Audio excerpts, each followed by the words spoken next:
Dirty Sports, episode 884, live on YouTube in 5, 4, 3. Welcome to the Dirty Sports Podcast. I'm your host, Andy Ruther, coming to you live from Cincinnati, Ohio, with my co-host from Los Angeles, California, Joey No Chill Prano. Hello, Andy. Good morning / afternoon. Good day. Good day to talk some sports, some NFL. We got a DirtBall who will be joining us later to reveal the Jameis 1 of 1, how it all unfolded. A nice packed show. We have a special call from Jerry Jones. Okay. Is it to welcome me to the owner's box on Thanksgiving Day? No, but you should plug your show right now that we're talking about it. Oh, thanks, Andy. House of Comedy in Texas. It's in Plano, Texas, which I believe is about a half hour outside of Dallas. I don't know how far that is from Jerry World, the Jerry Dome, but I will be in the Jerry Dome on Thanksgiving Day to watch my 7-2 Giants beat the 6-3 Cowboys. And then I'll be at House of Comedy in Plano Friday, Saturday, Sunday, 2 shows Friday, 2 shows Saturday, 1 show Sunday, 25th, 26th, 27th. Come on down, Prano and Plano. Yeah, bring the family, bring the friends. It's Plano. It's a good way to enjoy the holiday, some comedy. Yeah, absolutely.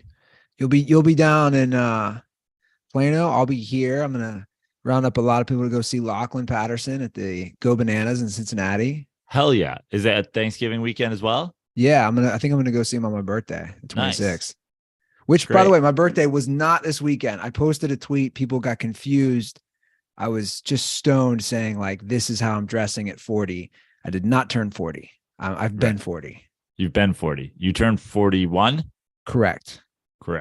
Big news out of the Ruther household. I got a new phone. Wow. Just the shaming from the last episodes? It wasn't the shaming. Home button stopped working. Oh, wow. I was like, you know what? This is a sign. I got shamed by you. I got shamed by a lot of people. I've been getting shamed. I wonder, maybe it stopped working because you were the last person with a home button. Yes, I think so. Here's the best part. When I took it in, so I'm with Spectrum for my mobile, right? They straight up laughed at me. No exaggeration. There wasn't another person in the store. I went Saturday night. They closed at 8. I got up there probably about 7:15. The 4 workers were just laughing.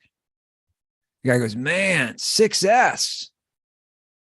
He goes, when did you get this thing? I said, May of 2016. He's like, you got 6.5 years out of this bad boy?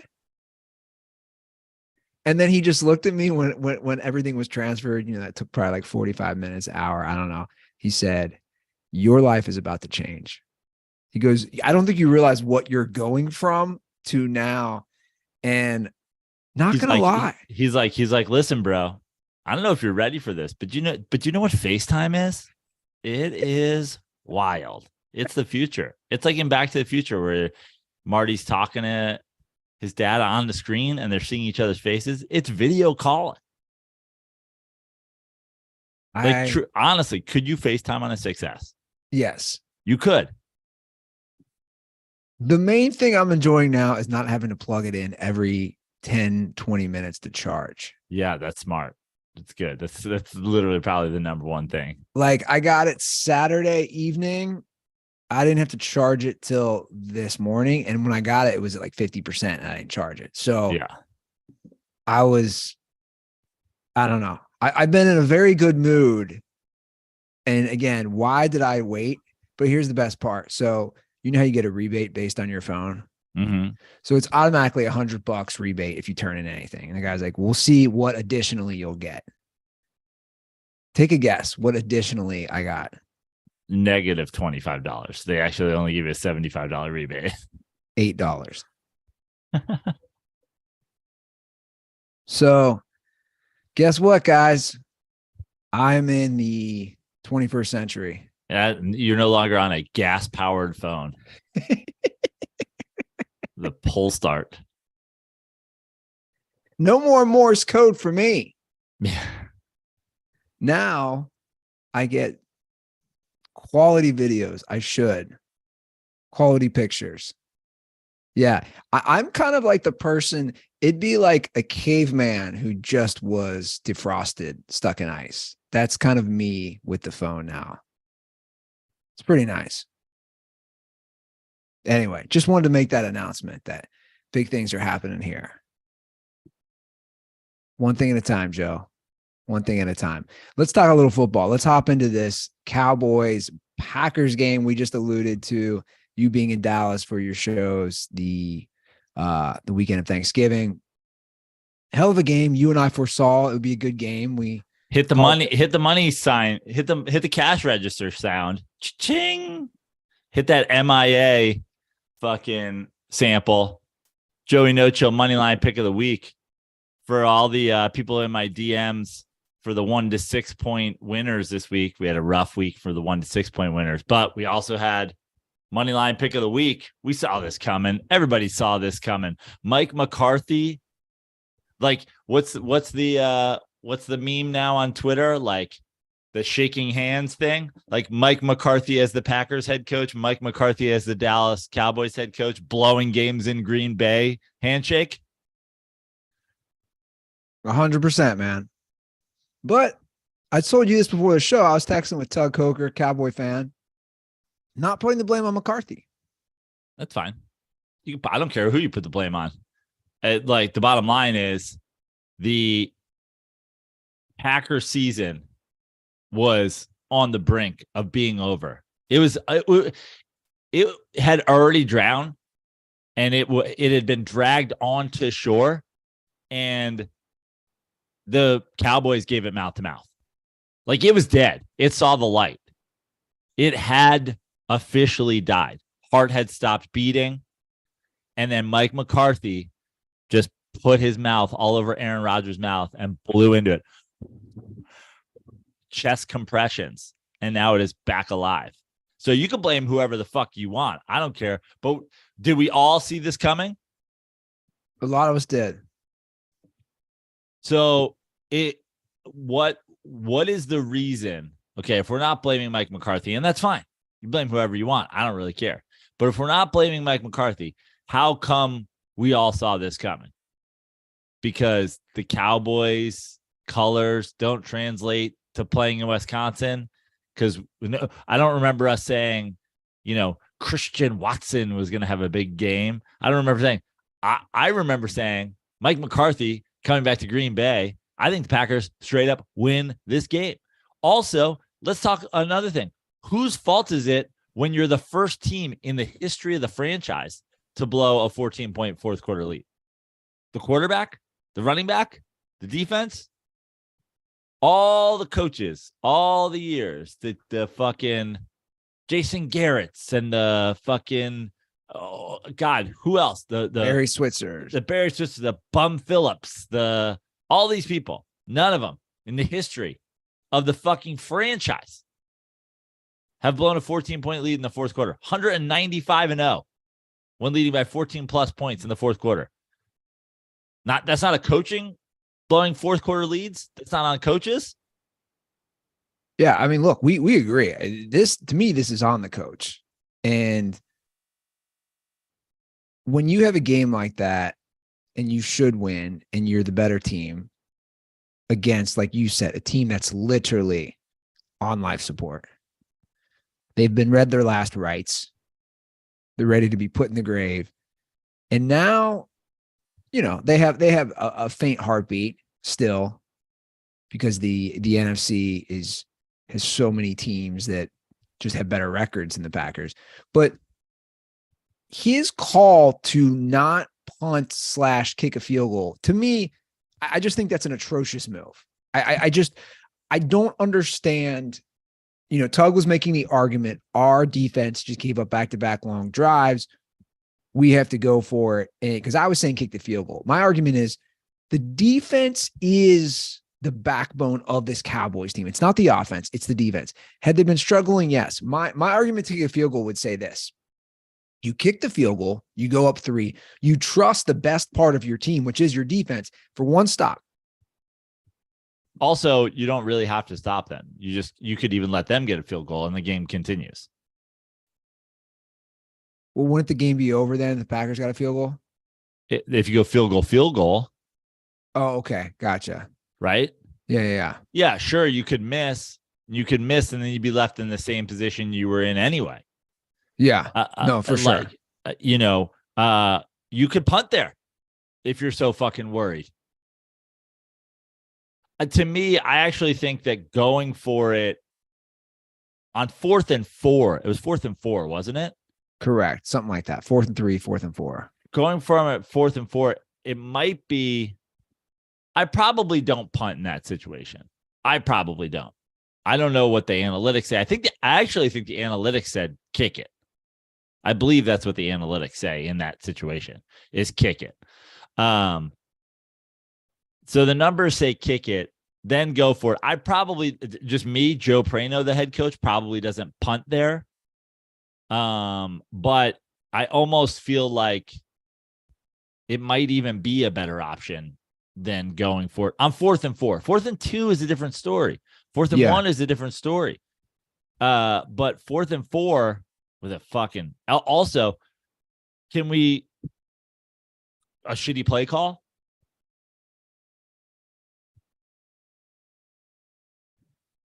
Well, the play never had a chance, to be honest. It was just a bad play from start to finish. Yeah. That's what I'm saying. But you didn't have a quick fucking and I say this all the time. The immediate bunch pick play that Bill Belichick does every time he's needs a 2-point conversion or is within the 3-yard line. Like the fact that that's not your play call, the fact that your play didn't have a chance, that's on the coach. Now you can say it's on the offense coordinator, but to me, all the decisions come back to the coach. I agree. I don't know why he was so angry. I've never seen McCarthy doesn't normally get angry. He threw his headset down. Obviously, everybody's laughing about that. You should be angry at yourself, man. I think this game, when we have this discussion of are the Cowboys for real? Can they contend? Are they paper tigers? I'm not saying that they can't, but I think this game kind of shines that light in the argument of you still have a bumbling head coach. And come playoff time, you need a coach to make not only the right decision, but like you said, a good play call. At least give your chance or your team a chance, an opportunity. So are the Cowboys a playoff team? Do you still think the Cowboys make the playoffs? Yes. So do you think that 3 NFC East teams make the playoffs? Yes. Do the Packers make the playoffs? No. So are you going 4 division winners, 2 NFC West and 3 NFC East?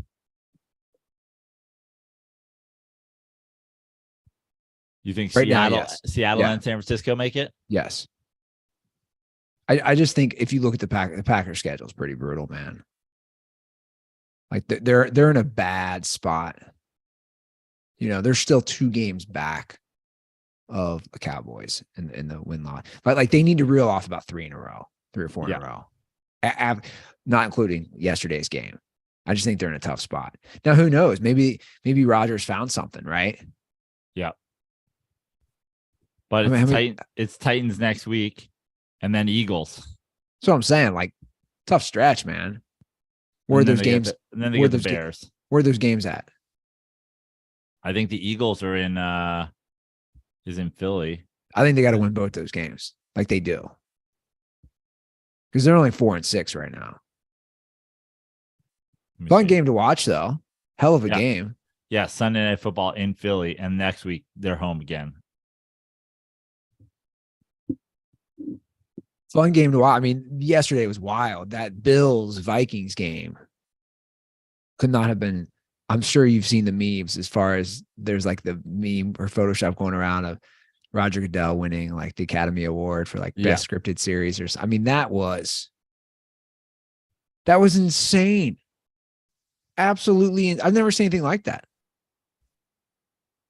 Josh Allen now, and I'm a Josh Allen guy. Four red zone turnovers the last 2 weeks. Yeah. 3 second half turnovers. It's almost like a case of the yips, like the overtime touchdown interception. You're just thinking, what, dude? Even the announcer, I forget who's calling the game, but they said, I don't know what he's seeing there. Right. And he admitted it, bad play, bad throw. But yeah, you're driving down. It's almost like you didn't really need to force one to the end zone there. No. Worst case scenario, you kick a field goal, see where the game goes. You guys tie. It was a wild game to begin with. I'm not worried about the Bills personally or Josh Allen. Like, I think he's Patrick Mahomes is just locking down that MVP though. I guess what is you're not worried about them even mean? It means come playoff time, I think they'll be fine. Now that's a loaded division. Again, it's crazy. But like, also, what does that mean? You know what I mean? Yeah, like I don't think Josh Allen's going to be like a 3 turnover a week guy. I also think right now the Kansas City Chiefs are a better team and their quarterback's playing better. Agreed. Yeah, I agree. I mean, you could argue the Dolphins, who already beat them once, are playing better.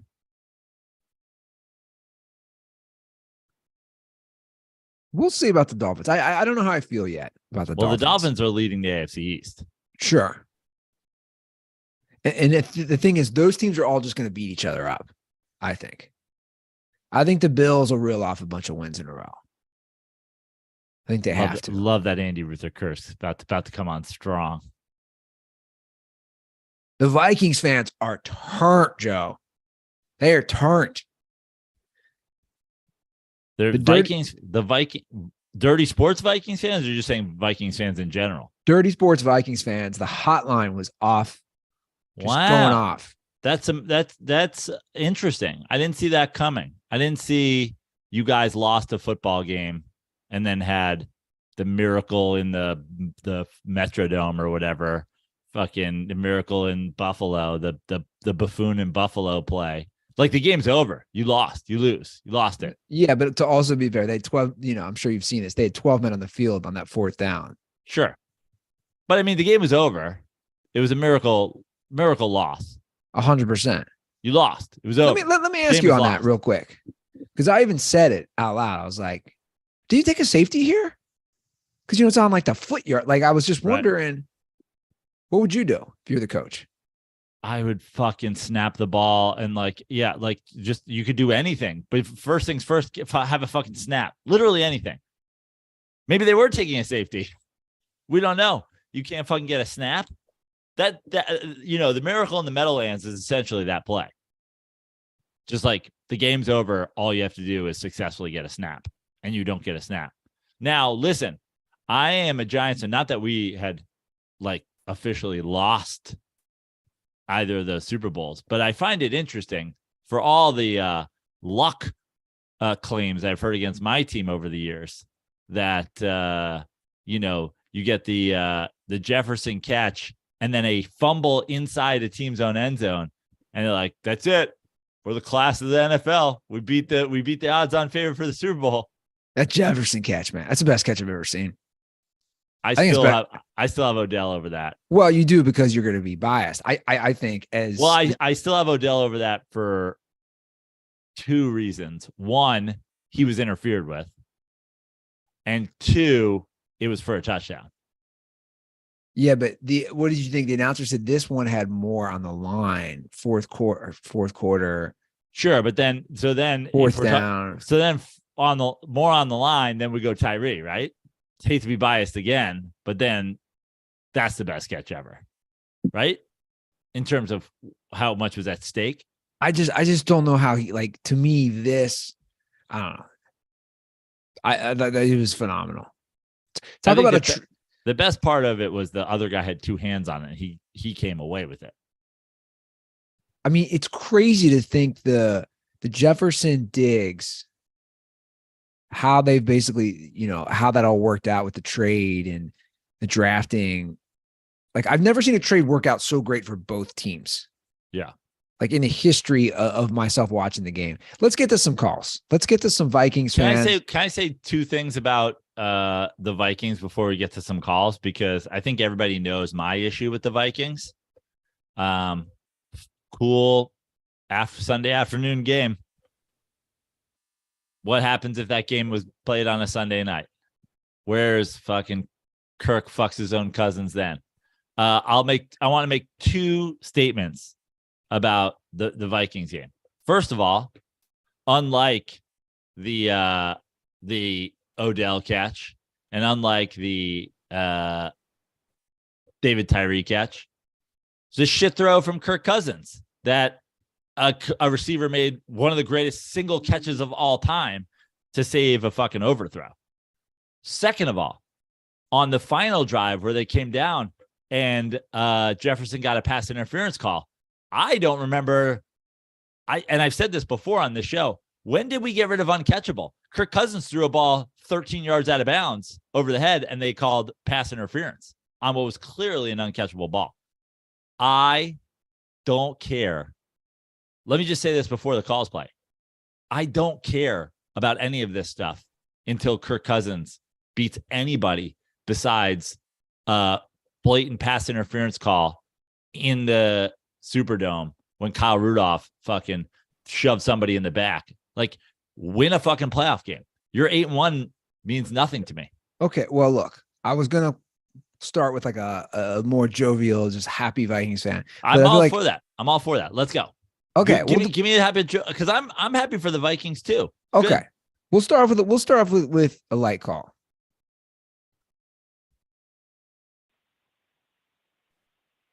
Your number one Minnesota farmer, Dirtball, Jay, Andy, Joe.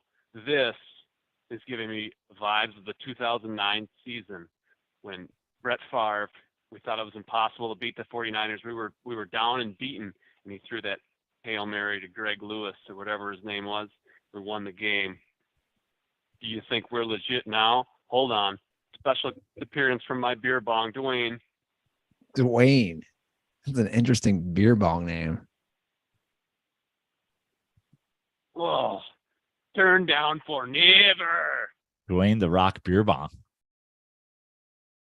I don't remember that 2009 game. We have, I guess let me, this is something this is a new strategy on the Dirty Sports podcast, where it's like, I don't even want to answer because I let Andy Ruther do the answering, and then you can take the heat. We've been up to this point, both of us as a duo, hesitant to call the Philadelphia Eagles, who haven't even played a close game, legit. They haven't lost a game. They're the only team in the NFL that doesn't have two losses besides the now Vikings. We've hesitated to call them legit. So I don't know, Andy. You tell me. Does the Vikings say this? It's funny that the Vikings miracle win, fumble in your own end zone. Is this the legit? Is a 1 in a million botch snap what makes you feel like this Vikings team deserves legit? They're legit. I'll say this. This year, I think, really is, and we've kind of seen this more recently in the NFL. Obviously, the Bengals were like a play away from winning the Super Bowl. Anything is possible. I think we're in a great state of parity within the league. Anything is possible. However, it doesn't change my opinion personally on the Vikings. I was out with my brother and a few friends on Saturday night. It's funny that this is brought up. And one of his old grade school coach was out drinking beers. Diehard Vikings fan. So you think he's going to be biased, right? Diehard Vikings fan. He says, what do you like our chances tomorrow? I said, no. And he said, what if Case Keenum's playing quarterback? I said, I still think the Vikings lose. And then he goes, as a lifelong Vikings fan, we're a glass house. And I was like, it's interesting because I think most of your fellow fans don't agree. And he's like, no, we're a glass house. And he said, because of Cousins. So we seem to agree there. But what he also said was he went around, there was like 5 of us out. He said, who do you think makes the Super Bowl in the NFC? Not a single person said Minnesota. And again, that's a small sample, but I think the thing though also is if you look at the NFC playoffs right now, who are you confident in? You know, I even again, and I'm going to say it now. There's Philly fans out there are going to say I'm an Eagles hater or whatever, but it's like I don't feel that confident about anybody. I feel confident. I have confidence that the Kansas City Chiefs will once again play in an AFC Championship game. Who will they play? I don't know. Are they going to go to the Super Bowl? I don't know. I have confidence that the Kansas City Chiefs will play in an AFC Championship game. I don't have confidence in any team in the NFC making the conference championship game. I don't have confidence in that. I don't either. But if we're going to say teams I'm more confident in making the championship game, off the top of my head, I'm definitely more confident of the 40. I know the 49ers didn't look that good yesterday. I'm more confident of like a 49er team than a Vikings team. I just am. I'm more confident. I mean, the Cowboys are weird. I actually have some confidence in them if the D can get hot. But to answer the question, I'm not big on. I agree with you that I'm not overly confident of anybody. But I agree, and I'll get to this call. It's like a 1 p.m. Kirk Cousins game. By the way, Justin Jefferson is awesome. Oh, he's amazing. Awesome. But to me, and this is the other thing with the NFC, I don't have confidence in any quarterback. You say, oh, I'm confident in the Niners. I'm not confident in Jimmy Garoppolo not having a total failure of a football game in a playoff game. I'm not confident in Kirk Cousins not doing that. I'm not confident in Jalen Hurts not doing that. I'm not confident in Dak Prescott doing that. Daniel Jones doing that. I'm not confident in any team that's currently an NFC playoff team, including Tom Brady, not to do that. I'm confident Patrick Mahomes won't have a first-round meltdown game. Yeah. No, I agree. Why aren't you confident in Kirk Cousins not doing that? Kirk Cousins was fucking Captain Overthrow. He just happened to be playing with fucking Stretch Armstrong. And referees no longer fucking call uncatchable. All right. Well, here is a Vikings fan who thinks we should apologize on all the Kirk Cousins takes. Okay.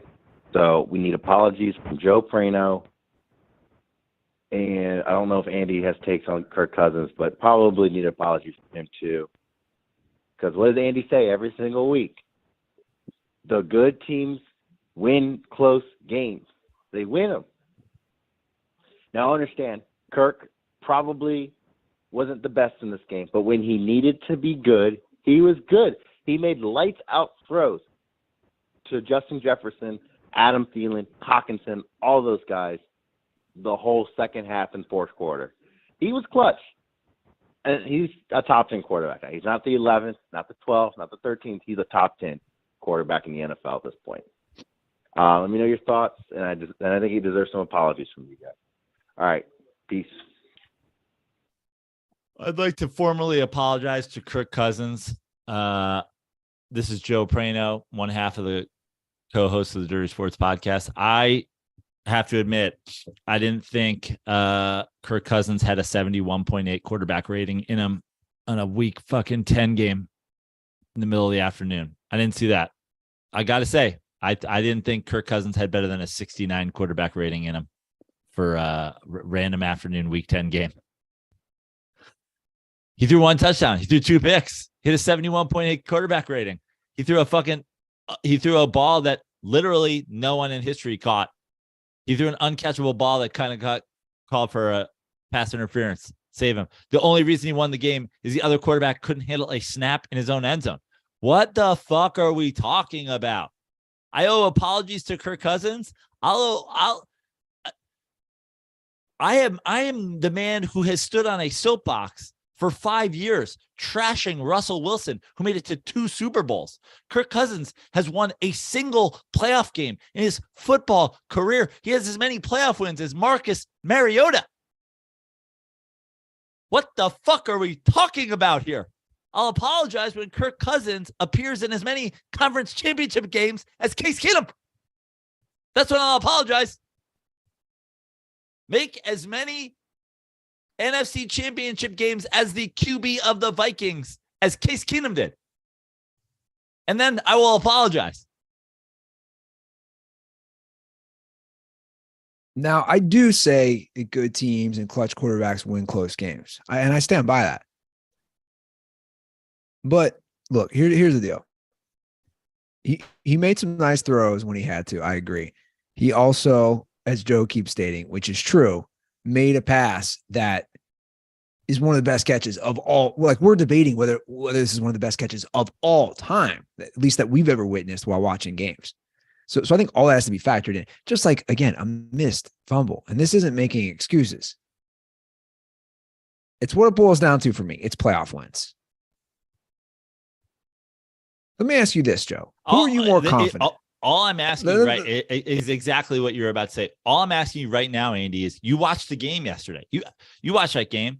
It was you for sure watched the entirety of the last couple drives and overtime. Like you weren't flipping that.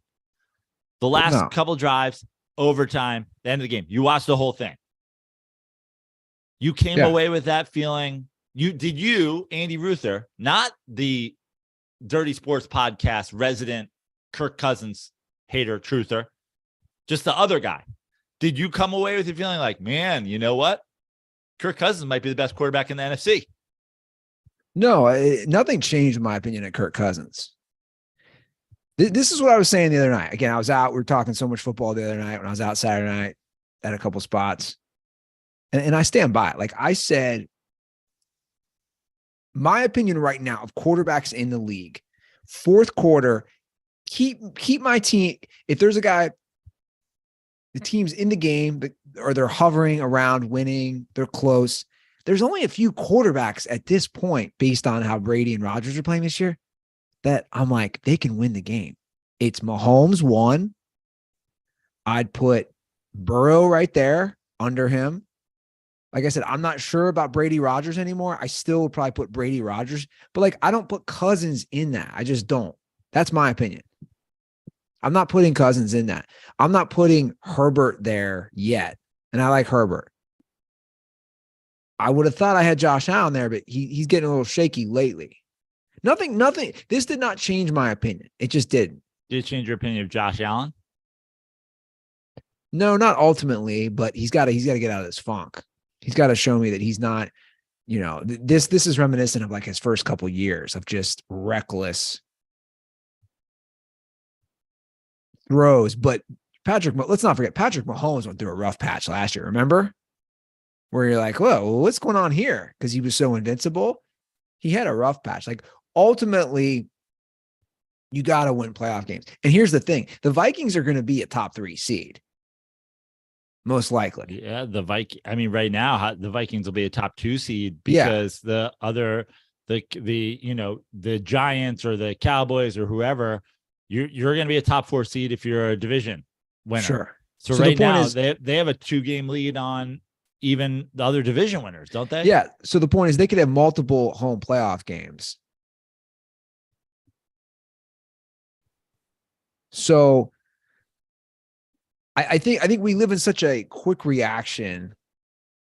Like, I want an apology. You got to prove me. It's kind of like remember the Matt Ryan. No one in history, not even on this show, has ever made the claim Kirk Cousins can't look good at times. And not only that, but Kirk Cousins, great. You're 8-1. This is great. This is awesome. I'm so happy for you guys. Joey No Chill money line pick of I don't know what week. You'll lose to the Packers the next time you play. So I've said this before, and I think we might even have a title. Like Kirk Cousins might be a better Andy Dalton. So like some of those Bengals squads, like the Bengals started 8-0 in 2015. You know what I'm saying? Like when he had AJ Green and Jeremy Hill rushing for 1,000 yards and Marvin Jones Jr. You know what I'm saying? And like he had all these guys, and you're like, wow, maybe Andy Dalton is that guy. Now he sadly got hurt and didn't get to finish the playoffs. But my point is, he was very Cousins. Is he melted, just melted in prime time, and he still does. So I think that's the best comparison. Cousins is a better version of Andy Dalton. But also, here's the thing about Kirk Cousins and Andy Dalton, like was similar too. I think the Bengals had, at the time, the Bengals played in a tougher division and maybe even a tougher conference, obviously, than what's currently going on in the NFC. But the bottom line is, and this is always the case, but you need to be better when the competition is better.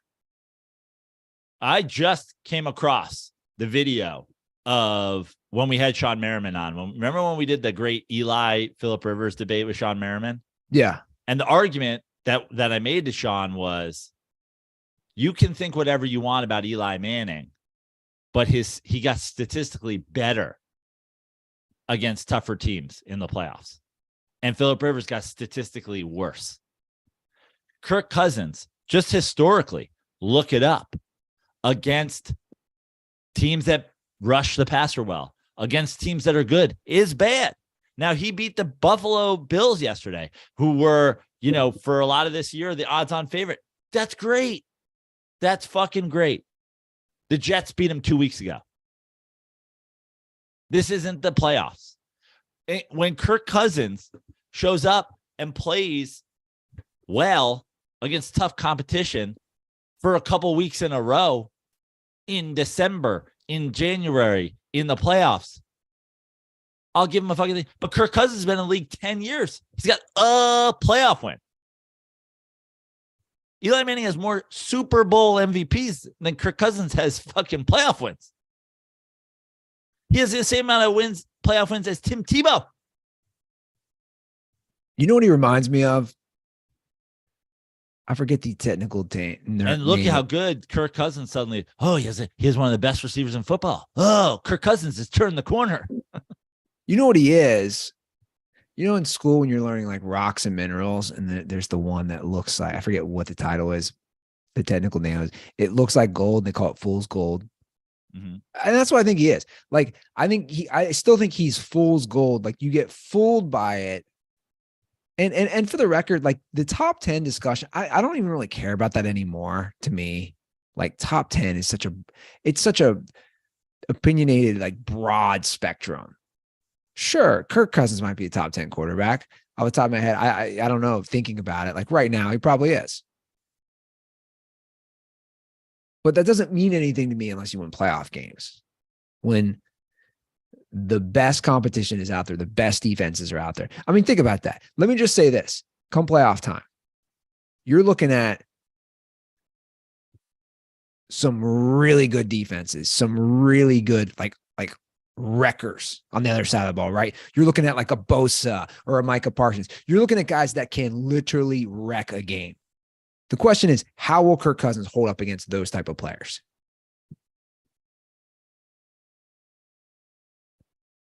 And who knows? Maybe we're wrong. Maybe this is finally the year he gets 2 playoff wins. I wouldn't bet on it, though. I have bet on it. I've bet on it. I think I have already bet on it this year. I believe I've already made a bet with somebody on Kirk Cousins playoff wins. Matt Pedotti, verified Gramps, as we refer to him, has already paid me in multiple years for Vikings failure. I will never say I wouldn't bet on it. I've paid for many things. I paid for many a Miller Lights betting against Kirk Cousins and the Minnesota Vikings. I'm going to say this.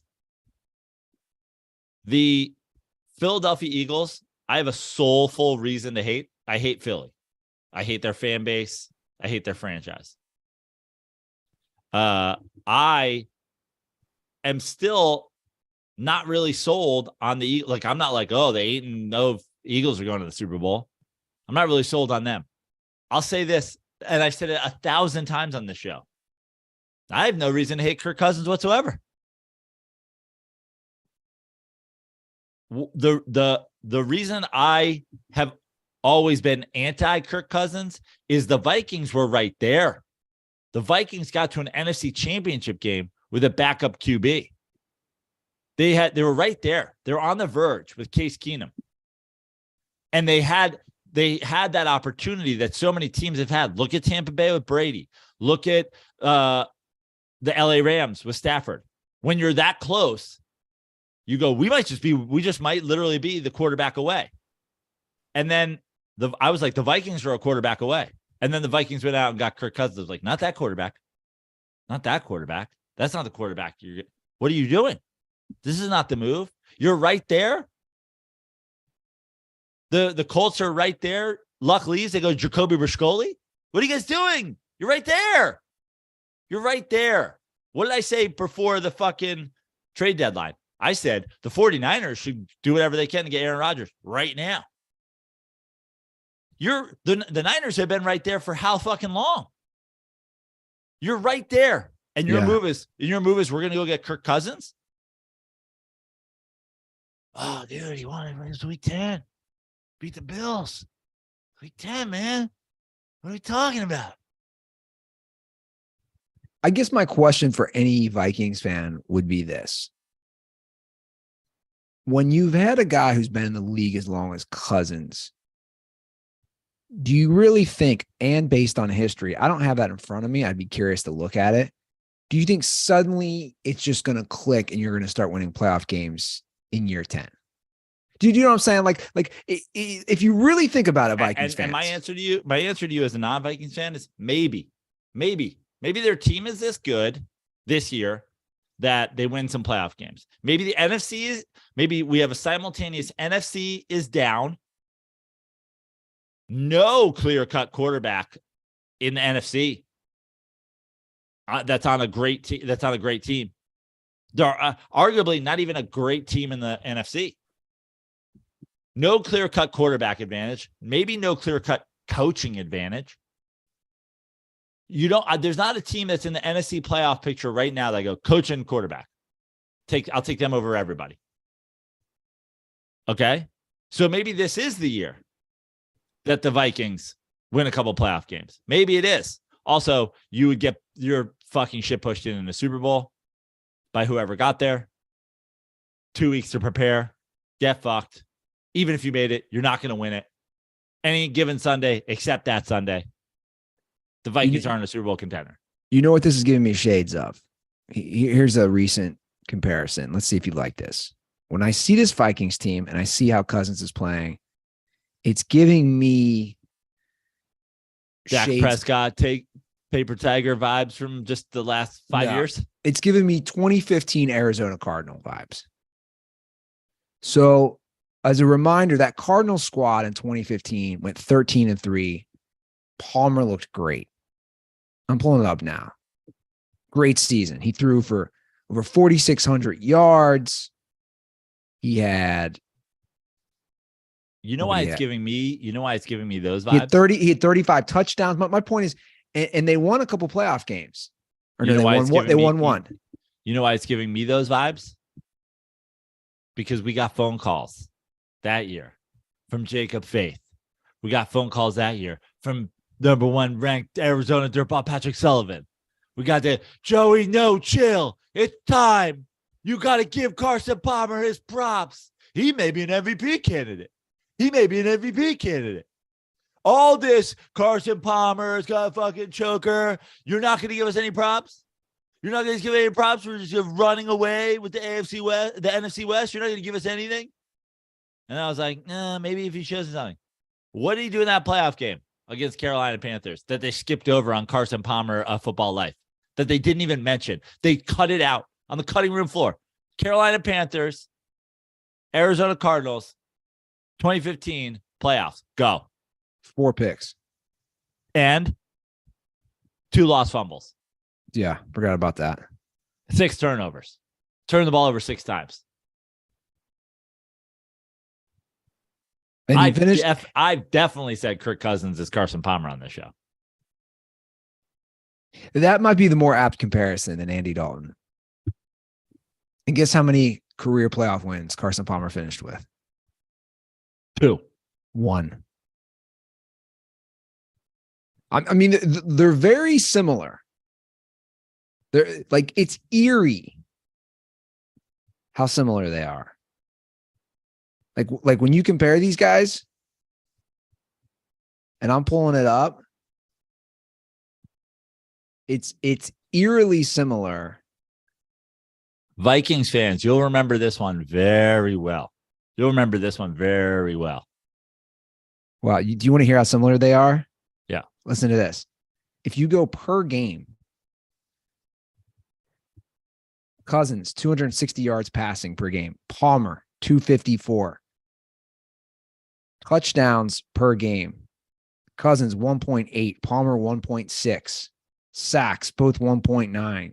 I mean, it's eerie right now in their career. Playoffs, Cousins, 1-2 in his career. Palmer, 1-3.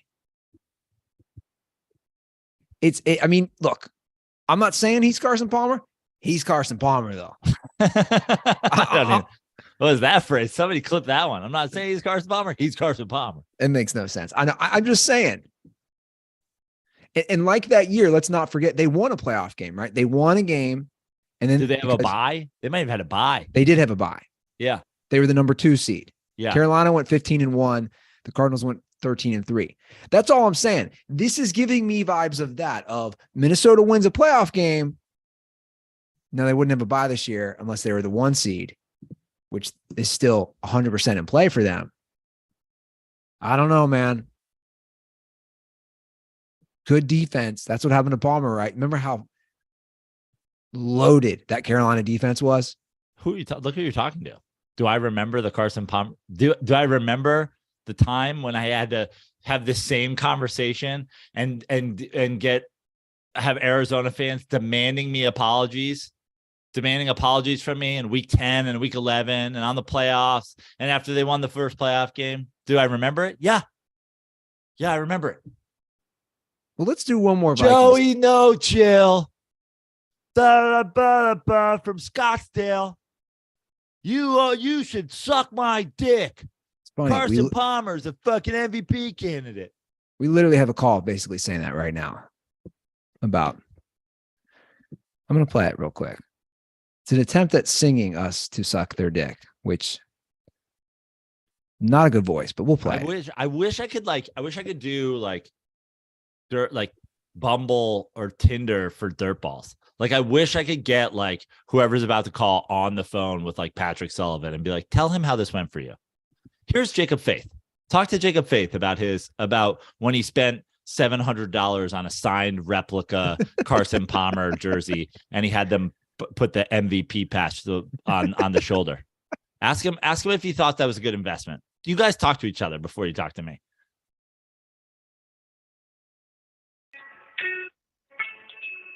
Hey guys, it's Joey from Minnesota, and tonight, on behalf of all Minnesota Vikings fans, I would like to sing the rest of the league a little song. Suck on my dick, lick on my asshole. The Vikings just beat the Super Bowl favorite. Oh, suck on my penis. Fuck all of you. If you thought the Bengals were going back, you're a retard. Oh, Okay. I think he died because the call just ended. By the way, that voice is gonna cause my apologies if we just wrecked their car. I don't know if Geico or whoever you have for insurance will justify that voice, that sound, whatever that came out of his mouth. He posed an interesting question though. And I'm actually why don't we just bring it up? Because I didn't hear that whole call until the end. I think it's a fair question. And they're not even in the playoffs right now. Who would you put money on to make it to the Super Bowl? The Vikings or the Bengals, who aren't even in the playoffs right now? The Vikings, because the NFC is way worse. Okay. But reverse question, who would I put as better chances to win the Super Bowl? The Bengals. If the Bengals managed to get to a Super Bowl, they would probably be favorites over almost any NFC team. Yeah. Whereas the Vikings get to a Super Bowl, they're underdogs to probably the top 11 teams in the AFC. Now, my problem with Vikings fans right now is simply I almost like live exclusively in GIF form these days.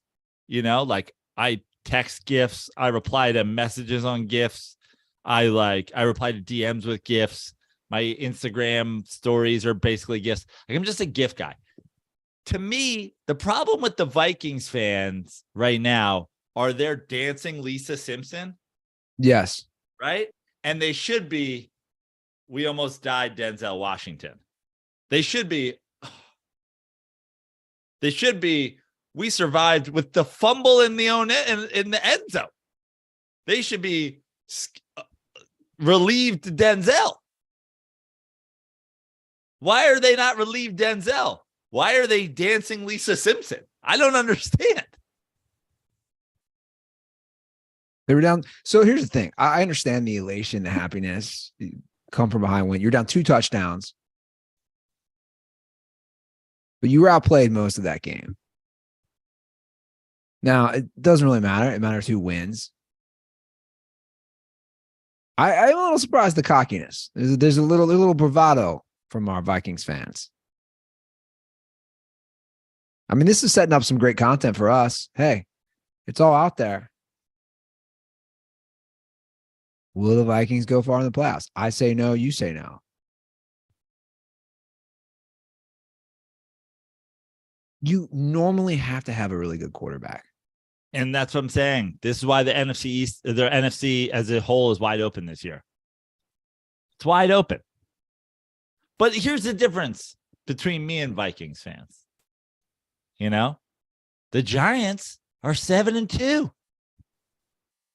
You're the 1 seed is in play for you guys. You're as far behind the Eagles as we are behind you. We're 1 win off the Vikings.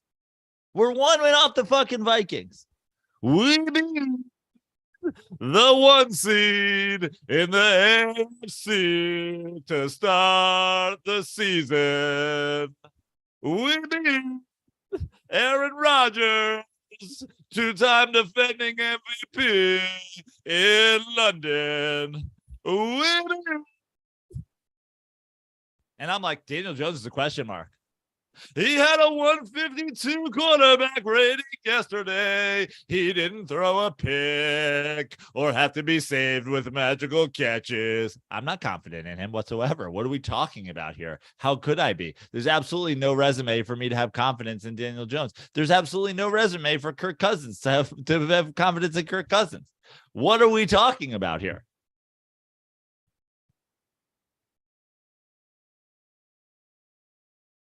I love this league. It's the best. That's why it's the best. Everybody gets so turned. Are the Rams done? They're done, right? The Rams are done. Dunzo. Put a fork in them. They just can't. They're too far back of 2 teams in their own division.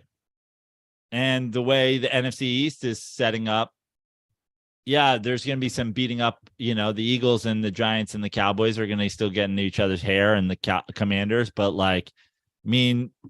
the Rams right now, I have way more confidence in the Packers than the Rams. Yeah, the Rams are tied with Detroit. Not a place you want to be. Detroit. Let me say one more thing about the fucking Vikings. Oh my God. Thank God for you and the Vikings. If it weren't for the miracle fucking fumble, I'd have gone 3-0 in our picks. Vikings saved you fucking 2 points. Oh, I know. Josh Allen saved you 2 points, really. Oh, I know. Trust me. I was painting in the basement and I was like, the game was on and I was painting and I was like, you gotta be kidding me. That's what I said. I said, man, Prentice gonna get 3 on me. This is a bad week. And we all know the difference between 3 versus 1 is night and day. Oh, yeah. Oh, I know. That little fumble Rooski saved my ass big. Big time. The Lions did win again. They've won back-to-back. His first road win. He is a fucking cartoon character. Did you see his little like walk? No. Did you see I don't know if you saw the end of it. No, I don't watch it. The Lions games are soccer games for me. Like why would I watch?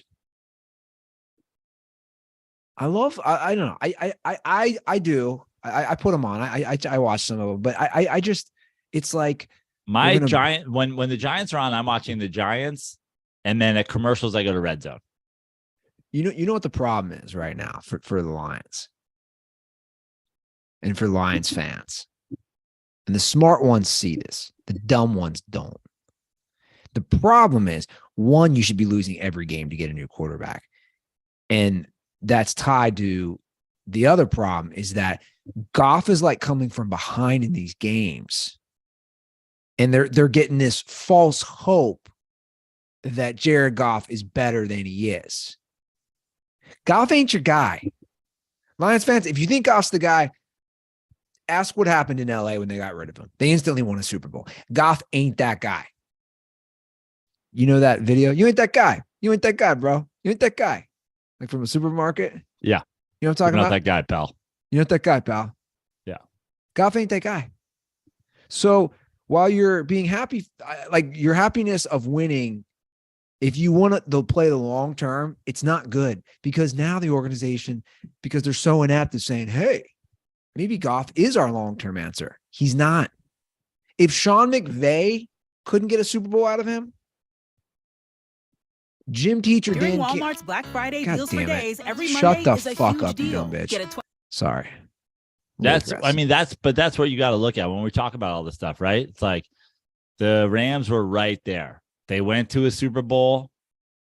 They missed a Super Bowl. They won a playoff game with a backup. Then they were like, it's the quarterback. We need a quarterback. The Vikings, they were on the precipice of a Super Bowl. They're like, we need a quarterback. And now you guys haven't sniffed a fucking NFC Championship game since. 100%. Totally agree. The Bills in week 10. And by the way, 1 on a million fumble. It's the same way with the Colts. You do not want to win that game yesterday. You don't want to win that game. You want to lose every game the rest of the year.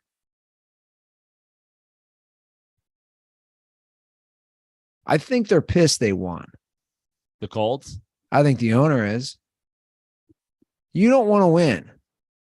I can't get enough of the Jeff Saturday stuff, by the way. I'm reading so much. I'm reading as much as I can on it. The whole thing is just hilarious. It's a movie. The thing with the Colts, though, they're 4-5-1. They're right there. The Bills, Jets, and Patriots and Dolphins are going to beat up on each other. They're going. We don't think 4 teams make the. We're not thinking 4 AFC East teams. No. So you got Chargers, Bengals, Colts. So 1 game separation. Half a game. Because of the tie. Right. But they're 4-5-1, and the Chargers and Bengals haven't played a 10th game yet. True. You're right.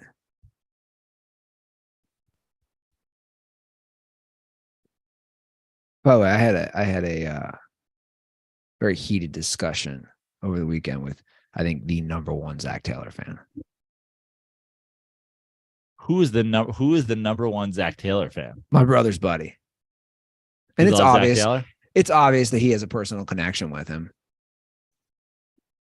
And I got him to admit, of a time that he met him, but I think it goes beyond that. It's just like the defending of him. It got to the point where what do you mean it goes beyond that? Are you saying they're lovers? Is this a dirty sports exclusive? I don't know.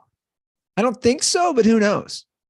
I just know I've never seen someone so vehemently defend Zach Taylor to the point where other people in our party had to be like, dude, you got to calm it down. Like, we're at a restaurant. Like, you're screaming at Andy.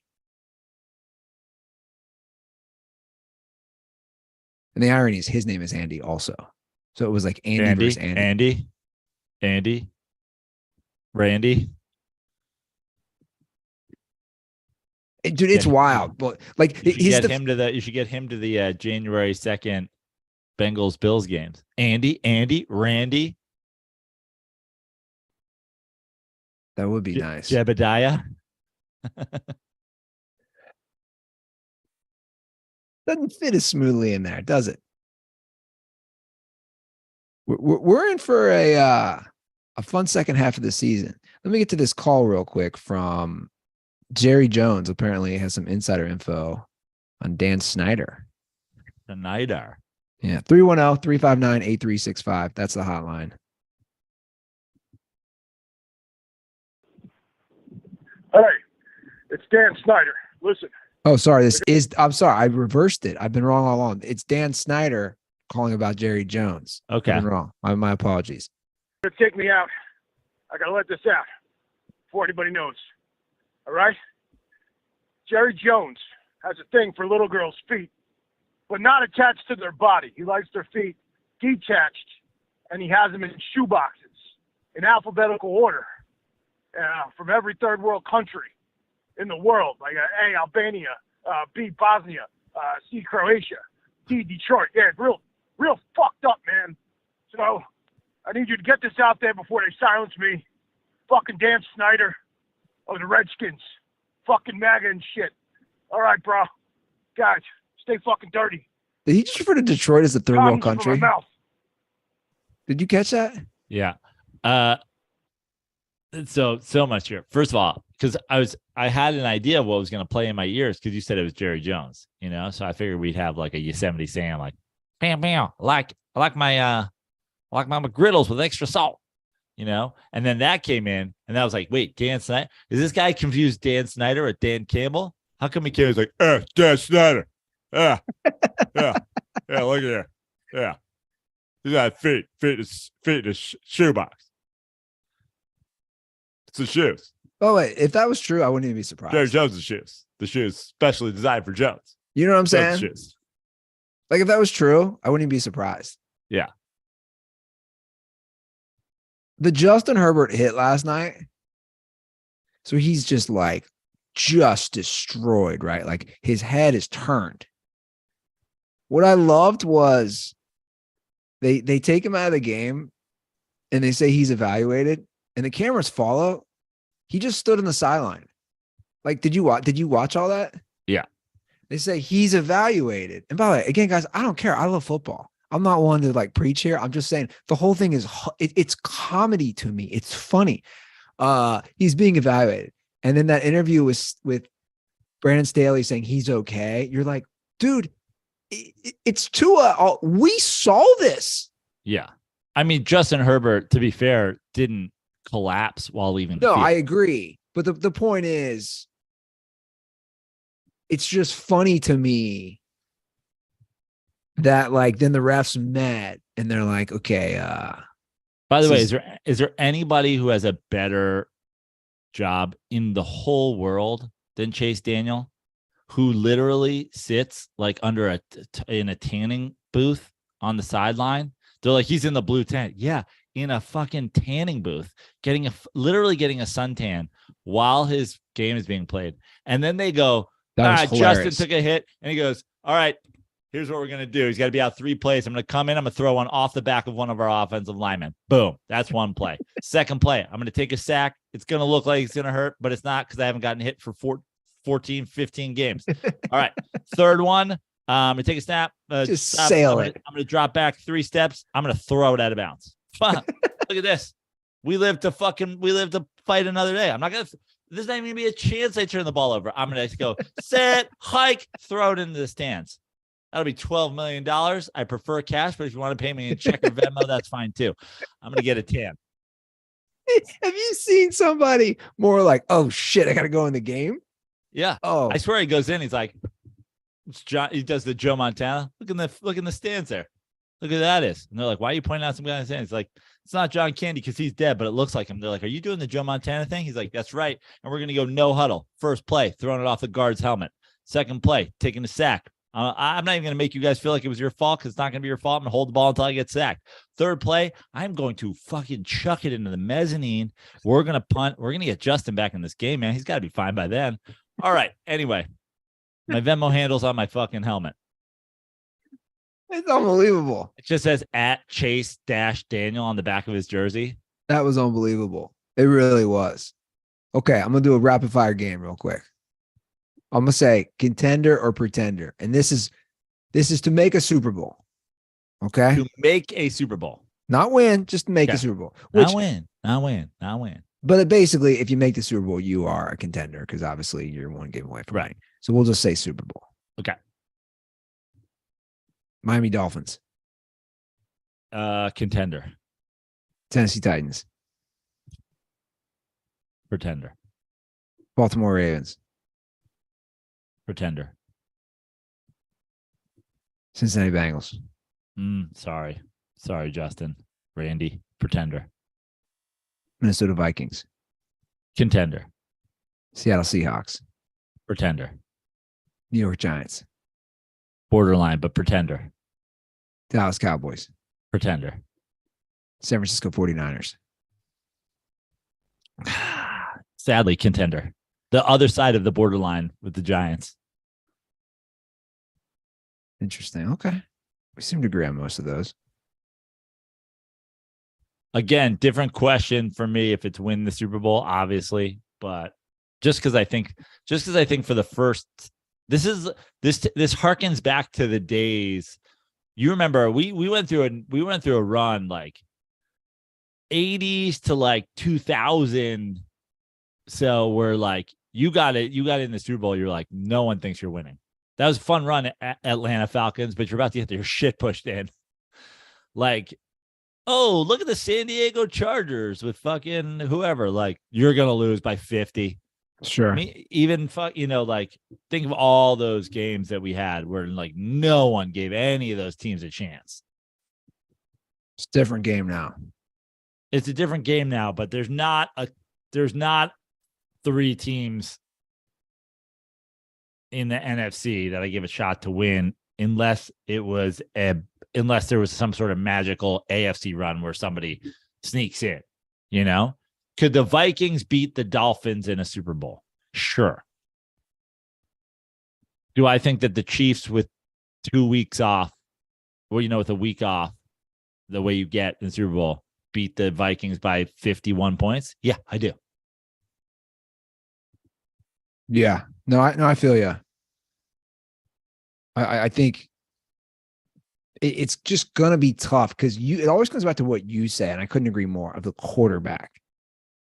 It's like, who are the quarterbacks that you have this supreme confidence? Whereas a lot of these AFC guys, you're like, okay, I have confidence in these guys. I just do. I'm going to pull up Prize Picks here for tonight's Monday Night Football game. Commanders at the Eagles. Guys, if you haven't signed up for Prize Picks, do it right now, because all first-time users that deposit and use promo code DIRTY will receive a 100% instant deposit up to $100. So if you deposit $100, Prize Picks will give you $100. And again, you are just competing against projections, not against other people. It's available NFL, NBA, NHL, college basketball, college football, you name it. Download Prize Picks today and play daily fantasy sports with us. Make sure to use promo code DIRTY when you sign up. I'm looking at the plays for tonight's Monday Night Football game. Taylor Heineke, more or less 205.5 passing yards. Jalen Hurts, more or less 242.5 passing yards. I'm going to go over for Heineke, under for Hurts, less, for both. I'll do that. And less for Hurts, more for Heineke. Here's a good one. Jalen Hurts, more or less 283.5 combined passing and rushing yards. What say you, Joe Prano? 283.5. I'm going to say less than. I think this is a dogfight of a game. Okay. I like that. I like that a lot.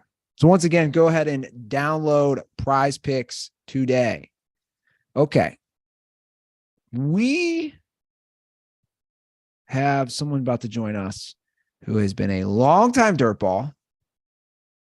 I don't know if he wants to reveal his name. I see he's waiting as Ethan. He is, bless you.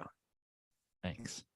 The dirtball that helped uncover the identity behind Jameis 1 of 1, Joe. He cracked the case, almost like a private investigator.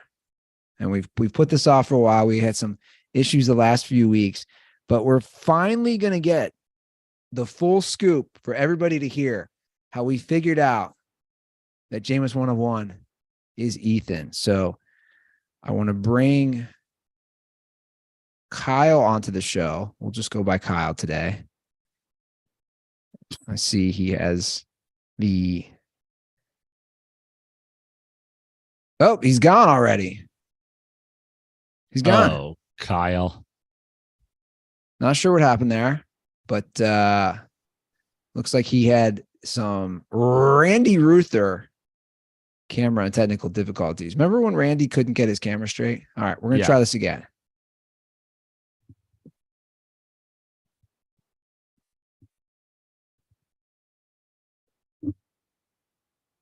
There he is. Hello, can you hear me? We can. Yay. First Kyle, try, look at that. Welcome to the show, my friend. Thank you so much for having me. It's a pleasure to finally make your acquaintance on the Dirty Sports Podcast. Yeah, you've probably got the most calls in the history of the Dirty Sports Podcast. You think? You think you're the most aired calls? Yeah, probably. I started listening. It was the preview episode of what turned out to be the Deflategate game. So unless there was someone before then that really made a run, it's probably me. A good episode to start. Preview of the Deflategate game.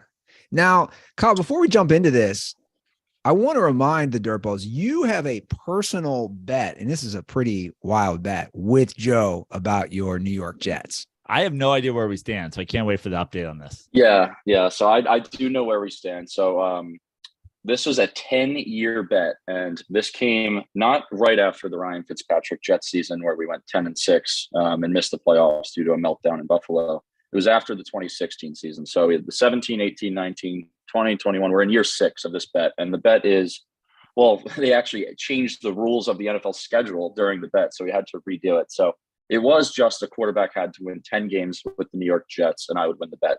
Now it is either 11 wins for a quarterback for the Jets, or 10 wins and a playoff berth for the Jets. So I might be back on soon. I think we have to go, 5 and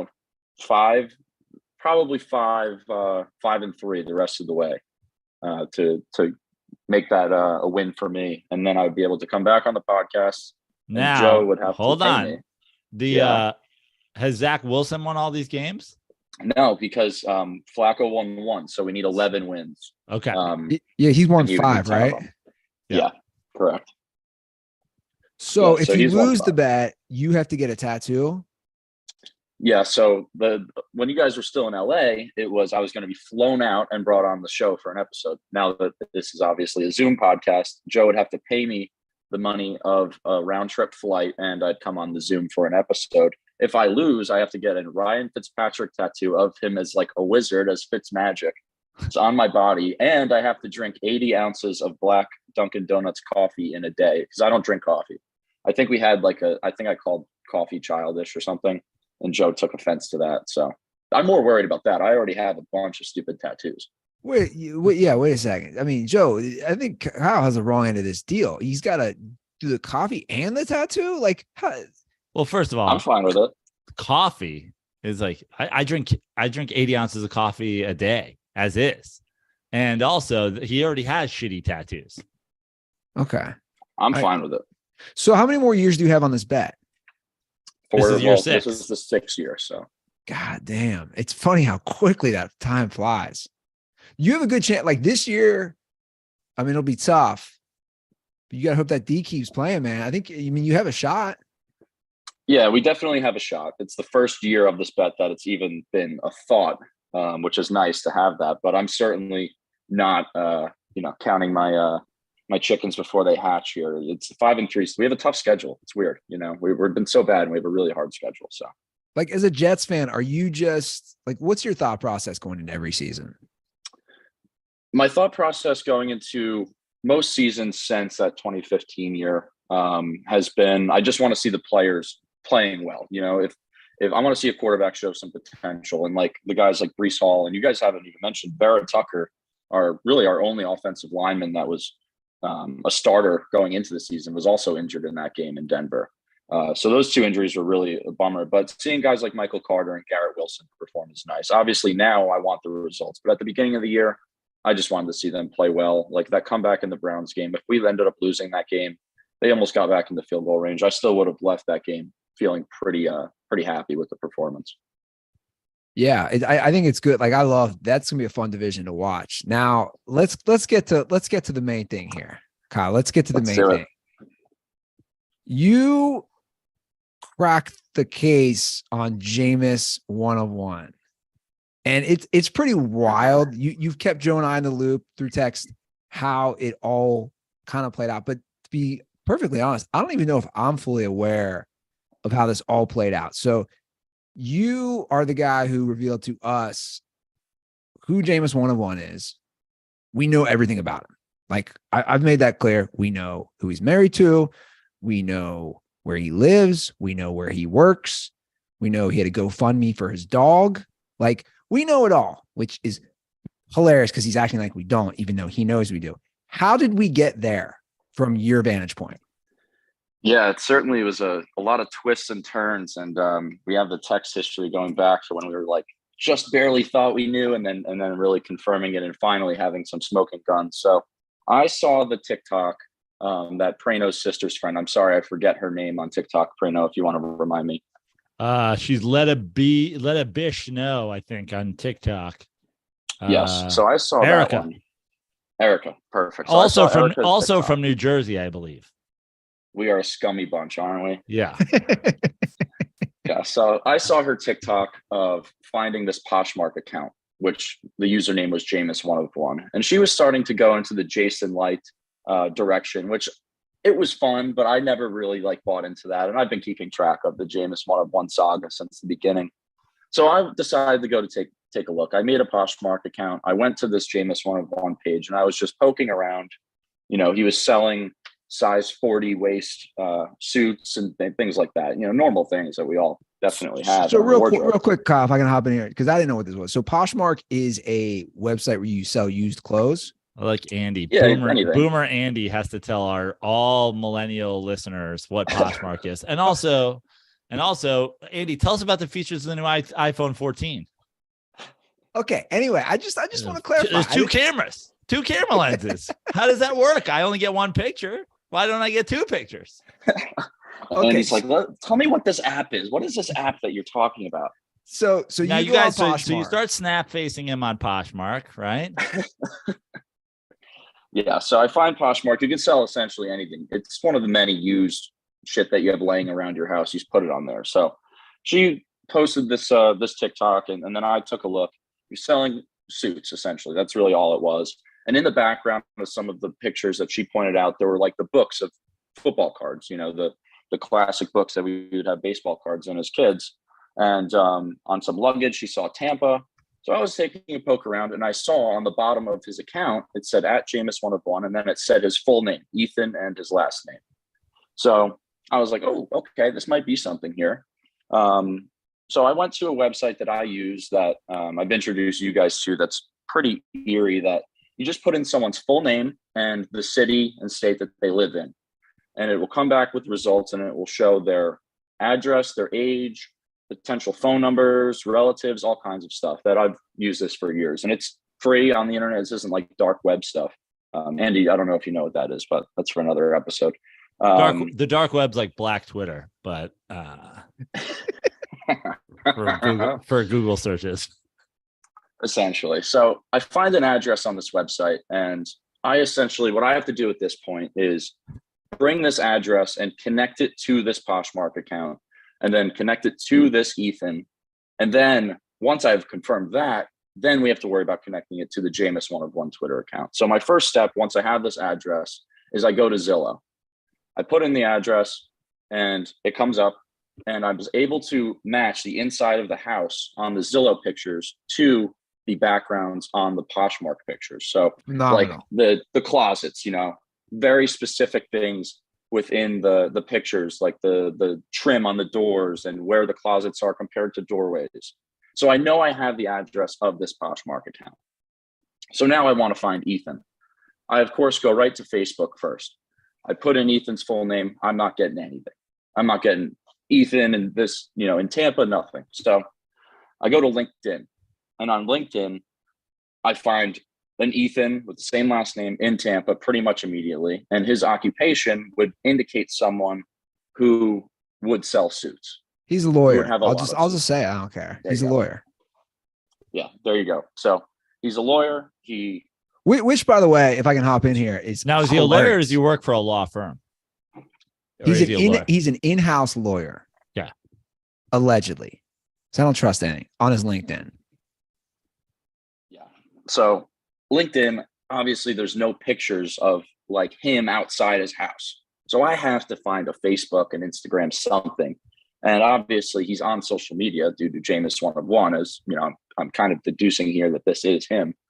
So I go to I find some coworkers at his company, and I find them on Facebook. So, I see people at the same company's LinkedIn, on their LinkedIn page on the company. I found some coworkers. I go to their Facebook, and Facebook's very strange with their privacy rules. They're very convoluted, essentially. So you can have a privacy thing on where I can't just search your name. You won't come up in a search. But what I did, I found a coworker's Facebook page. I clicked his friends list, which was fully public. And I just typed in his friends list, Ethan's name, and up he pops right up. Sure. So you can get around the privacy of Facebook. So now I find his Facebook page. And again, the privacy things are really strange. So I can see some posts. I'm not really sure how it works, if it's posts that they tag other people in or they make them public. But you can see some posts like every few months, essentially.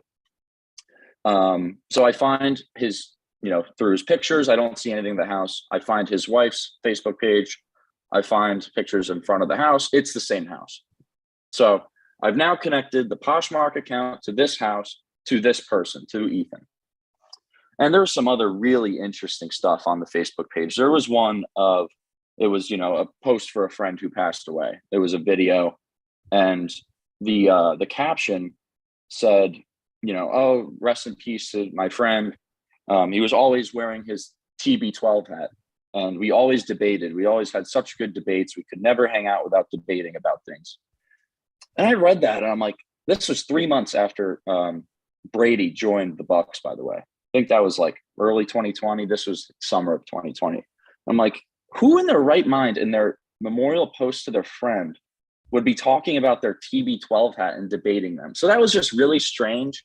I got to say, this was the moment for me that I jumped on board, because so for anybody who's out there listening, my theory was, well, we haven't proven anything yet, because there could be a guy who also is a fucking idiot and spent way too much of their money on Jameis 1 of 1 cards and started a Poshmark and started an eBay and whatever, and is not the same idiot who spent money on Jameis 1 of 1 cards and used that name for their burner Twitter and their 400-page insane book. But The moment where I was like, listen, if you're in Tampa and you're a football fan and you like the Bucs, why are we even arguing? Like once Tom Brady goes, I mean, even I did it. We even have a show where I call Tom Brady the GOAT. Me, the ultimate Tom Brady is not the GOATer, calls him the GOAT. If you're a football fan in Tampa and Tom Brady joins the Tampa Bay Bucs, and then Tom Brady, like, you got to be a Bucs fan. Who are you that's like, we saw the guy from the shithead show on Barstool where they proved nothing about the Jameis 101 case by, like, it's like if we had Kyle on giving us his opinions from across the room. We were just telling you what he said. But even the shithead from that show who was like a Jameis stan is now the world's biggest Tom Brady stan because Tom Brady joined the Bucs. So if you're arguing with your Tom Brady friend and you're a Bucs fan, you must be some weird Jameis 101 person. That was where I was like, okay, we got him. Yeah. And by the way, I've listened. It's funny. I've listened to that audio. Now there's no visual on that Facebook post. I have listened to that audio. I don't know if I told you guys this. I've listened to that audio countless times with the audio from our initial Jameis 101 video that's on YouTube. And the voice isn't 100% matched up, but I can tell from that, that's him. Like, you can tell if you keep listening to that Facebook post with the YouTube, you're like, that's the same guy. So I think Joe's right. Like, that for me was. When were you sure, Kyle? So at this point, just to summarize what we have at this point, because this was a lot, but it was not enough to out him, right? Or really say with full conviction. So we have a guy in Tampa who is a Bucs fan, who has, books of cards, sports cards, and he's a Jameis 101 on Poshmark. And he has a post on Facebook about debating his Tom Brady friend passed away, sadly, 3 months after Brady joins the Bucs. So at this point, I'm pretty sure, but I know that we need more. And I know there's more out there because when you have an account like a Jameis 101 Twitter account, you're going to drop little nuggets on accident. You combine, you make half truths. Like, we found that he had some tweets about, taking his 9 kids and his dogs swimming in their pool and then going on hikes in the woods, and they live in the middle of nowhere. The truth to that are the dog, the pool, and hiking, because there's a park right near the house. But what's not true is the 9 kids. There's certain things like that. There's another one about, I forget, I think it was the anniversary. You were saying it was like his 28th wedding anniversary on Twitter, when really it was about a year before his wedding. So you're like, oh, it's a year until the wedding in real life. And then on Twitter, you're saying, oh, it's my 25th wedding anniversary. There are a few things like that. Look at that work he's doing, Joe. That's what I've said to you, Ruther, about this guy the whole time, is I think he's in his mind. He has visualized and he has created who Jameis 101, the author, is. And I don't know if this is mental illness or there's probably a clinical term for this, but like, he has created a full profile, birthday, kids' names, anniversaries, whatever. And he just references back to that. And it probably linked to some real thing in his life, but changed ever so slightly. Yeah, for sure. And we've been through this before. Who was the Dirtball Spunky? This isn't the first time. And so there's some lessons from that. So Spunky. That's old school. Nice.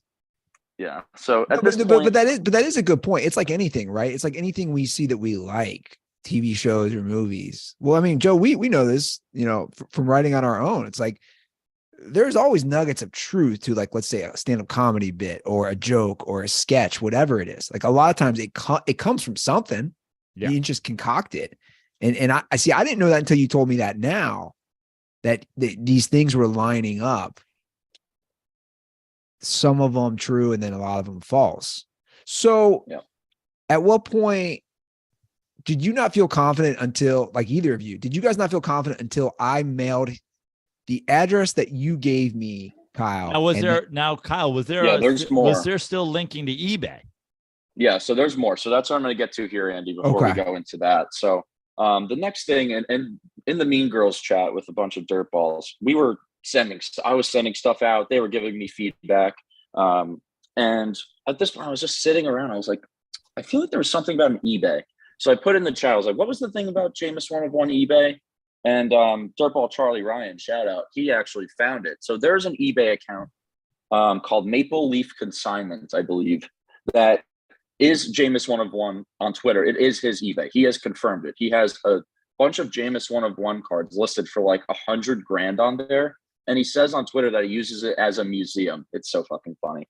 So this is confirmed his eBay account. So me and Charlie go to the eBay and we find in the old reviews, like the completed reviews of the page, thank you so much for the suit. It fits great. So this was it. This was it because he was selling suits.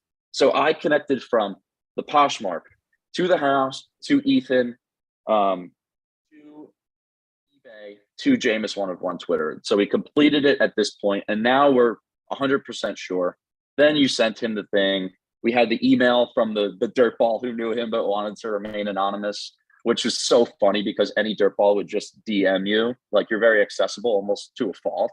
Sure. And it was written and sent to you 5 minutes after Jameis 1 of 1's last tweet. It was like you tried to, put in a little, trick or something like in a haunted house, a false door, and it just led us right even more to you. It was so funny. Yeah, no, you're right. It's funny. He thought he could like bob and weave, and we're like, no, man, we're holding steady, and we're here for the knockout. But what's crazy about all this? So I sent him his own book and his koozies, right? And as I've said in the show, he confesses by DMing under his real Ethan name. He confesses on a direct message to the Dirty Sports Instagram account. But what's so crazy is now on Twitter, the last time Joe and I were DMing with him, which was, I don't know, like 2 or 3 weeks ago, he's acting like that was all made up. I mean, pure lunatic. Let me throw one last theory at you, Kyle, and maybe you have a way to disprove what this theory would be. One thing I know for a fact that this is all related. This is not a coincidence that Jameis 1 of 1, the eBay account, sells suits, and Jameis, guy on Poshmark, also sells suits, and they both have cards and blah blah blah. Is there any shoot holes in somebody that was listening's theory that Jameis 1 of 1, the Poshmarked eBay Ethan, is selling cards on behalf of Jameis 1 of 1, the card collector / author, that they know each other, and one guy is the American front of sales for the other guy who's a psycho living in Brazil with his 9 kids. Yeah, I think a lot of the stuff of the coincidentals, right, with like the wedding date being like a year, essentially to the day, but it was a year prior. The Facebook post with the Tom Brady friend, some other stuff like the one with hiking and all of that. I think that's a part of it. And listen, there might be more people who are included, but I am 100% sure that the person on the Twitter is Ethan and also has the Poshmark account. And then another thing, once this all came out, the Poshmark account, you can see their latest activity. I think like the first time that you guys name dropped Ethan, that Poshmark account had activity. Like it said, oh, last active yesterday, when before that it hadn't been since August. So immediately jumped right back to the Poshmark account. And on Twitter, when he gets hit with the Ethan, he doesn't do anything. He just ignores them or blocks people now. Yeah, he hasn't disproven it. I mean, that's my favorite. It's like, dude, if your name wasn't Ethan, you wouldn't care. And to me, what I find interesting, I'm gonna say, so Kyle said something to start this, and I'm gonna loop it back around. Kyle said, the Jameis Light thing was funny. Yes, we'd love to see that. Jason Light, Miller Light. See how it all comes full circle. Jameis 1 of 1 on Twitter's favorite thing to do. He refuses to go on anything himself, right? This is the whole thing. He insists on being anonymous.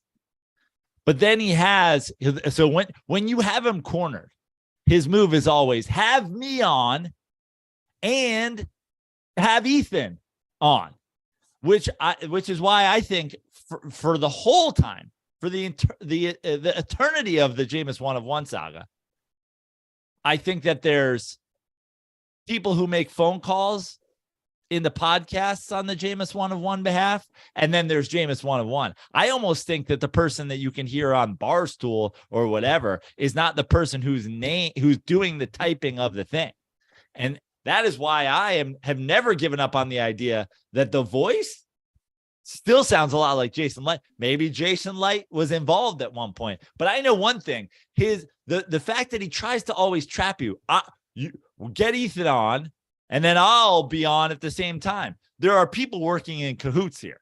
So you think there's multiple people in on this, Joe? You're convinced of that? It seems I'm convinced of that because that's his way of pretending that you don't ever have him, is by saying I can do your show and then that person can do your show. See, I don't think that's true. See, it sounds like there's still one little like why would he?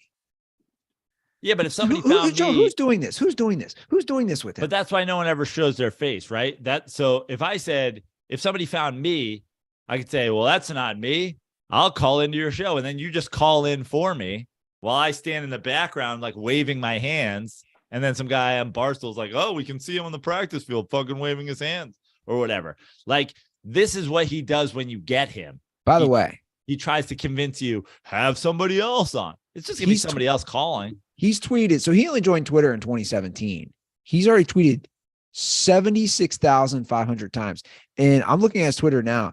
He's now into like more of the God stuff and more of like what's going on in societal, like the society, like what's going on in our fucking world, which is crazy to me. Like he's definitely lost his mind and he's going more with you just click on his media and there's pictures of Jesus. Like I'll be honest, I feel because of this, he's unraveling. Yeah, we love that. Yeah. Jameis isn't playing. The Saints are losing a bunch of games and the jig is up. It's just not even saying with the identity thing. It's over with Jameis Winston. Yeah. It's done now. The fun's all done for him. He had a few times where he would pull out some random stat and get some likes, but Barstool's not having him on now. Or like no, you're right. You're right. It's gone, man. It's all done now. It's over. Sorry, Ethan. Oh, no, that's the thing. You're right. That's a good point. He had his 15 minutes of fame. What's amazing? Here's my favorite part. I think when all is said and done, my favorite part is: do you remember the thing that got him onto our into our world, and then led him to all the other accolades that he's ever got, even though that he just doesn't realize tons of people are mocking him.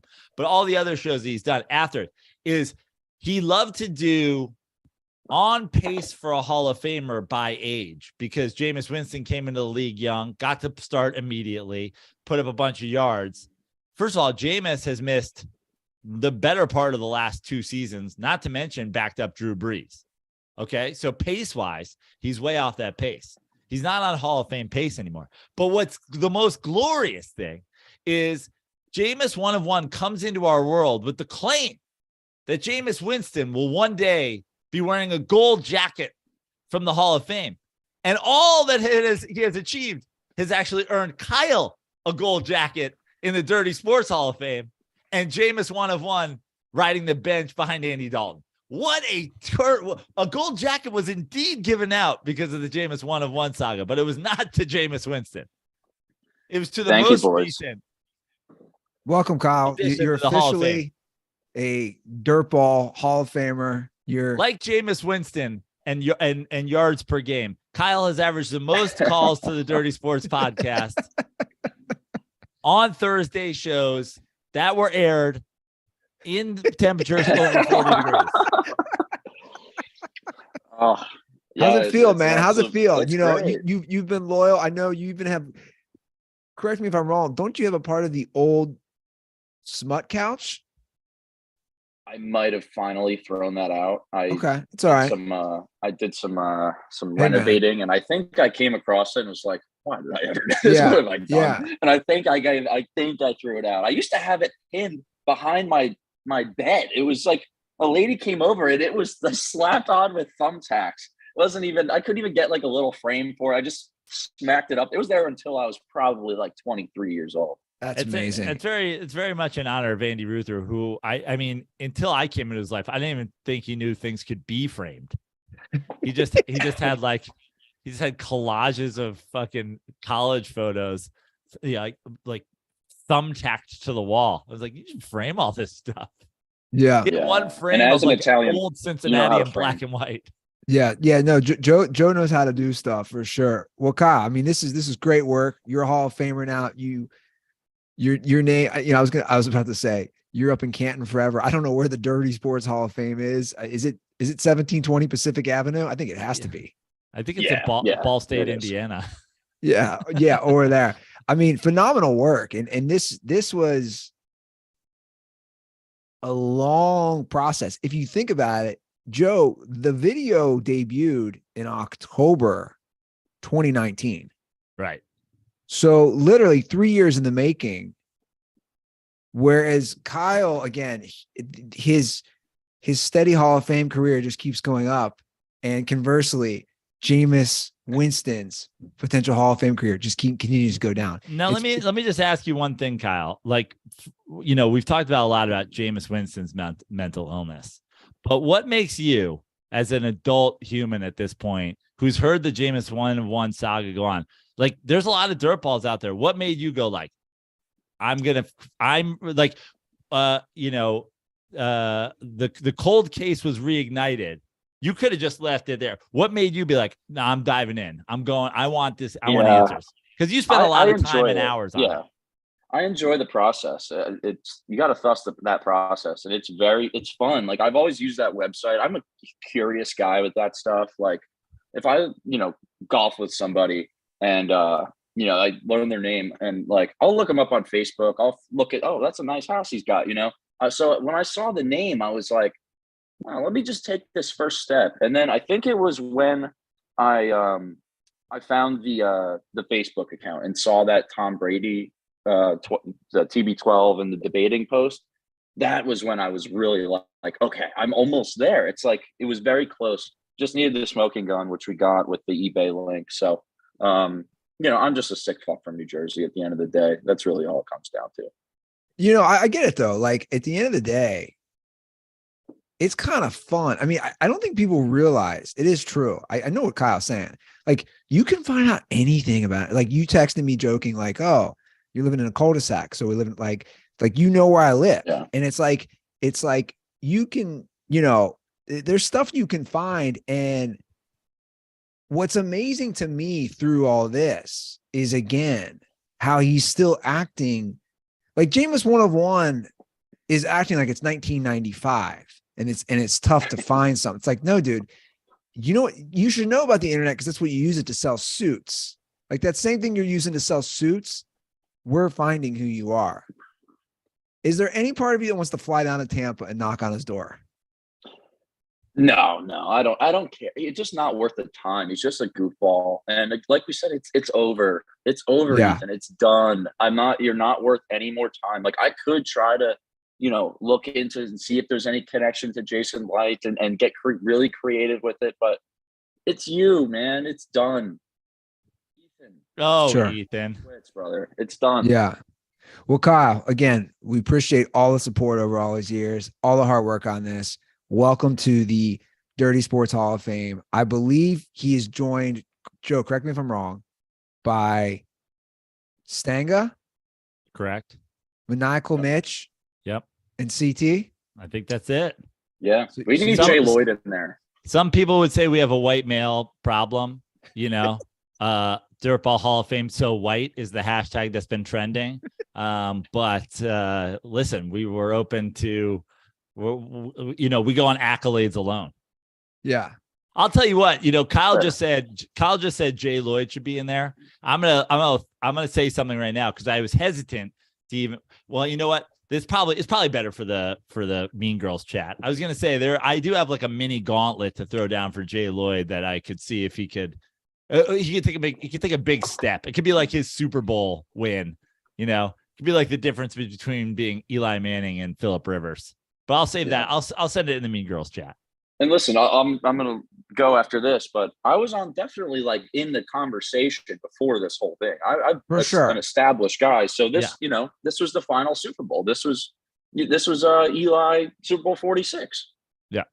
No, for sure. No, right, you were 100%. You were right there. This put you over the edge. Now, for people who want to link you to online burner accounts and whatever, you do have a pseudonym on the internet, and you spend your time doing stuff. So do you want to plug your fantastic Instagram account? Yeah, so I review pork roll, egg, and cheese sandwiches. If you don't know what pork roll is, it's a New Jersey breakfast meat. I'm on a mission to try every single one. I will never get there. I will certainly die of a heart attack before then. It's at the pork roll yid. Go follow me there. That's about it. So nothing else for me. Appreciate it. Well, Kyle, we appreciate you. Thanks for joining the show. And if anything else comes up, I know you'll reach out to us. Thanks, guys. Have a great rest of your day in beautiful Toms River, New Jersey. It is beautiful. Oh, Ethan. Later, man. Well, there it is. The fourth member of it's essentially the Mount Rushmore of DirtBall. It's DirtBall Mount Rushmore right now. We're gonna have to start carving busts, but for now they're on the mountainside. Straight, just like Mount Rushmore. 4 white men, three of them straight, and one of them questionable. That was more about the presidents than it was about the dirt balls. Hey, but we're FYI, that DirtBall Hall of Fame is international. Yeah. That's where, Yeah. I don't see Mount Rushmore putting any Aussies. Brits turned Aussies up on the on the side of the mountain. And you know what? He's right. I like what he said. It's like, this is all over. I think all of us are just kind of, now if we DM with them, it's all and fun. It gives. Yeah. Well, we don't ever need to update you guys anymore. Y'all know Ethan is Jameis. Jameis is Ethan. But he has severe mental illness. Oh, severe mental illness. But don't hesitate also to still tweet at him. Oh, Ethan. Yeah. That gives me one of those inside chuckles every time I see that. To me, Andy, like, let me ask you where you are. Just like, let's take this back to football and bring this back to the sports world. What part of you wants to see Jameis play again just because you want to see him fail again? Or would you rather Jameis never sees the football field again and that is the end of Jameis's career? Or do you kind of want him to play again? It's a good question. I kind of just want him just to be done. I kind of want him to play again and have one, like, I want him to have like one epic. I'd like him to Jameis. I'd like to have like a full Jameis finale. 6 picks, 4 fumbles. He fingers somebody against their will on the way off the field. And then he's like, and all the GMs in football can fuck her right in the pussy. And then, and then he takes an Uber ride out of there and he's fingering the Uber driver on his way out. Just all the rapes, all the turnovers, all the things. And also let him throw for 500 yards in that game too. So just so that we can have one final Jameis on yards per attempt. I mean, the question is, now that we actually look at his contract, he's under contract with the Saints. Is he under contract for 4 more years? 4 more years? This doesn't seem right. I'm on Sports Track. Yeah. No, because they're listing the same salary. I think he's under contract through next year. Yeah. I mean, who knows? Obviously, Saints re-signed Jameis to a 2-year deal. Yeah, I don't know why. His last deal. At the end of the day, they have a lot to figure out, by the way, right? Like New Orleans, they got to figure out what they're doing in the post Sean Payton era, post Drew Brees era. But the truth is, Joe, they're trending so downward that they draft a quarterback and it's just, he's done, Yeah. Like I just don't know realistically where you go. But what I enjoy is that he's molded it now. He's the model teammate. Like you made a great point. Is it was projecting to be a Hall of Fame quarterback. Now the bar has been moved so low from that to he's the first guy to congratulate Andy Dalton after a touchdown. I just love the symmetry. I just love the symmetry that like the first thing that ever got my attention was some lunatic on the internet saying Jameis Winston is going to be a Hall of Famer. And I was like, blah, blah, blah. What's happening here? Who are you? What is this?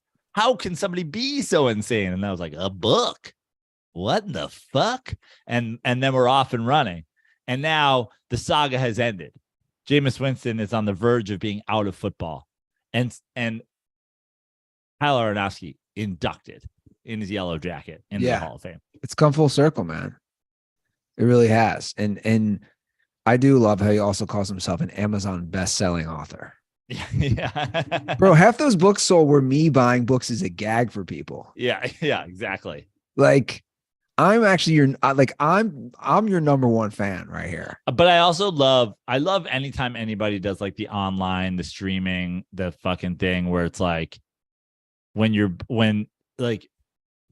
if you set the Amazon bestsellers for the last 3 minutes and you buy 6 books yourself, you're on the top of a list. It's like, it's the same. Comedians love to do it too. You'll never hear me doing it. It's like my album was number 1 on the charts. It's like, you dropped it this morning. It was number 1 for the 14 minutes that your 60 friends bought your album. Dude, it's funny. Back to 2000. His last retweet is basically what you just asked me. How funny. His last retweet is a tweet somebody wrote. My opinion, let me tell y'all question. LOL, every podcaster and media members that want Jameis to start really want Jameis to take part in a sinking ship. Thank you. Don't forget, God will be a life jacket. Not sure what that last part means, but it's basically what you said. Every podcaster and sports media member who wants to just see the sinking ship. Yeah, it's a lot of us because of lunatics like him. But again, it's the best of both worlds for me. It's like he either never plays again and I win, or he plays again and fails and I win. The only way that Ethan wins is if Jameis, like Kyle Aronofsky, is eventually inducted into a Hall of Fame. And that we know will never happen. Yeah. Well, I think that's a great way to wrap up the show. You guys can give us a ring on our hotline at 310-359-8365. Vikings fans, you've thrown down the gauntlet. A lot of you halfway through the season. Can't wait to watch this play out. Andy, did you know Joel Embiid went for 59 points last night?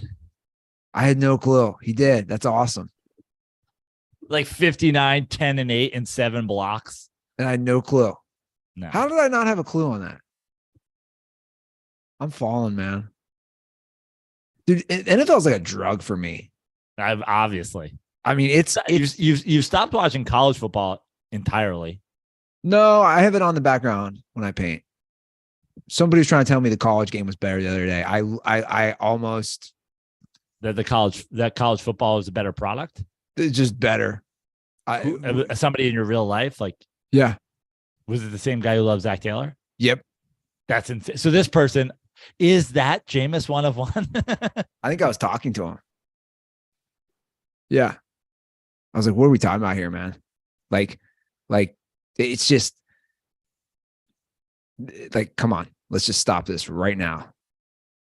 I mean, you can argue atmosphere. Like, I have no problem with the college scene and the tailgating and, the fanfare of that. Like, I'm not going to argue that, but dude, come on. I know. Follow us on Twitter, Instagram, TikTok, the whole 9 yards at The Dirty Sports. I'm at Andy Ruther. I'm at Joe Prano on all social media, except for Twitter, where I am at Fix Your Life. Follow me on Instagram. Follow me on TikTok. Follow me on Venmo. Follow me wherever. Come see a show. Prano and Plano, Thanksgiving weekend. If you're in Texas, you best be there. Got shows coming up. We've got Vegas in the works. We've got New York in the works. We've got San Francisco for Sketch Fest. We've got lots of shows. JoePrano.com/shows. Come see a show and just, keep sending me your Miller Lights. Love it. Love to see it. Let's do it. All right, guys. Thanks for tuning in. We'll be back on Thursday. Have a great week. And as always, stay dirty.